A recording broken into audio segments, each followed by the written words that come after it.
kenalin aku Chris dari kelompok Cakoran. Kali ini aku sama teman-temanku bakal ngejelasin materi tentang penyalahgunaan AI sebagai tugas kaderisasi. Sebelumnya aku bakal ngejelasin nih, apa sih AI itu?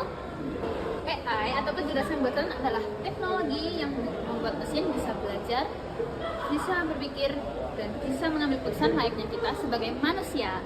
Di zaman sekarang, AI itu udah nyentuh segala bidang dari kehidupan manusia, kayak kesehatan, pendidikan, pertahanan, keamanan. Kita masih banyak lagi lah. Maka dari itu, kita harus tahu apa sih keuntungan dari kita menggunakan AI. Oke, sekarang kita masuk ke bagian selanjutnya. Sebenarnya keuntungan apa sih yang kita dapatkan dari AI sehingga dapat dipergunakan di berbagai macam kebutuhan? AI atau kecerdasan buatan sekarang jadi partner super keren bagi manusia, terutama dalam bidang kesehatan. AI ini ibaratnya kayak dokter yang enggak capek dan enggak butuh digaji. AI itu bisa baca hasil rentgen sama MRI dengan hasil yang detail kok.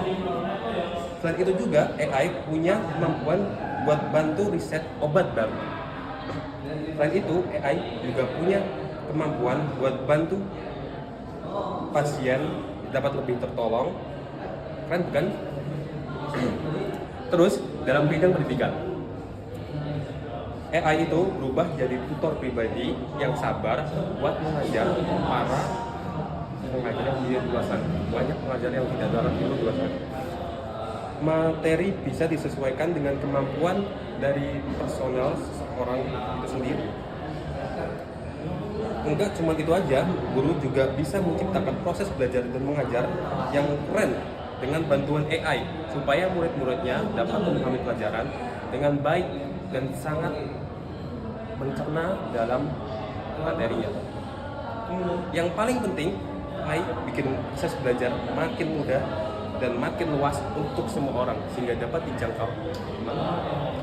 Sekian, terima kasih. Keuntungan AI untuk bidang kesehatan dan pendidikan udah nih. Sekarang kita masuk ke keuntungan AI untuk bidang keamanan dan juga sosial budaya. AI dalam bidang keamanan berfungsi dalam bidang cyber security, pengamanan bandara, dan juga deteksi wajah. Sementara itu, di bidang sosial budaya, AI sendiri dapat berperan sebagai penerjemah langsung yang secara real time menerjemahkan bahasa yang diutarakan oleh lawan bicara kita yang berasal dari negara lain, sehingga kita dapat berkomunikasi secara langsung dengan orang yang berasal dari negara yang berbeda tanpa adanya kendala bahasa. Selain itu, AI juga dapat digunakan untuk membuat ilustrasi ataupun sketsa mengenai ilustrasi berbagai macam ilustrasi yang kita inginkan. Nah teman-teman, udah pada tahu kan penggunaan AI itu seperti apa? AI itu juga punya sisi gelapnya, seperti teknologi-teknologi yang lain. Penyalahgunaan AI ini sering terjadi di sekitar kita, contohnya di bidang pendidikan. AI jelas mempermudah proses pembelajaran, tapi di sisi lain, siswa jadi kurang kreatif dan malah ketergantungan terhadap teknologi. Dalam bidang kesehatan, AI juga bisa membuat diagnosa yang lebih cepat. Tapi kalau data pasien jatuh di tangan yang salah, bisa-bisa privasi pasien hilang. Di bidang pertahanan dan keamanan, AI juga bisa mendeteksi ancaman lebih dini. Tapi penyalahgunaannya bisa bikin serangan cyber yang super canggih. Selain itu, dalam sosial dan budaya, AI juga bisa membantu bikin karya seni dan melestarikan budaya. Tapi di sisi lain, deepfake atau berita hoax yang dibuat menggunakan AI, contohnya foto yang diedit dengan tidak semestinya, bisa merusak reputasi orang. Nah, ya namanya juga teknologi, pasti ada dua sisi. Ya, baik menguntungkan bisa juga merugikan. AI bisa jadi super keren jika digunakan dengan benar, tapi AI bisa menimbulkan masalah jika digunakan sama orang-orang yang tidak bertanggung jawab. Nah, dari itu pasti munculnya pertanyaan, gimana sih caranya gunain AI tanpa takut disalahgunakan?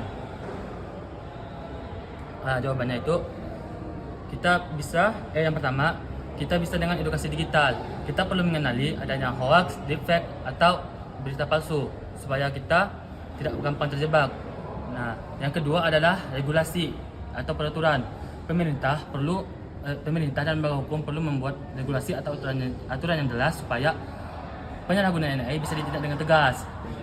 Selain itu juga ada solusi dari penggunaan dan pengembangan AI. Yang ketiga, etika penggunaan. Di individu pengetahuan, perusahaan sampai organisasi harus berkomitmen untuk memakai AI dengan cara yang bertanggung jawab. Yang keempat, kolaborasi. Para pengembang bisa membuat sistem deteksi otomatis, misalnya filter, debug, atau watermark digital. Singkatnya, AI ibarat pisau.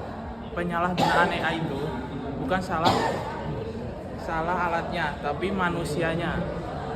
Jadi tugas kita sekarang adalah gimana caranya bikin AI itu lunak dan tetap bermanfaat bagi kita, dan jangan sampai lepas kendali gitu guys.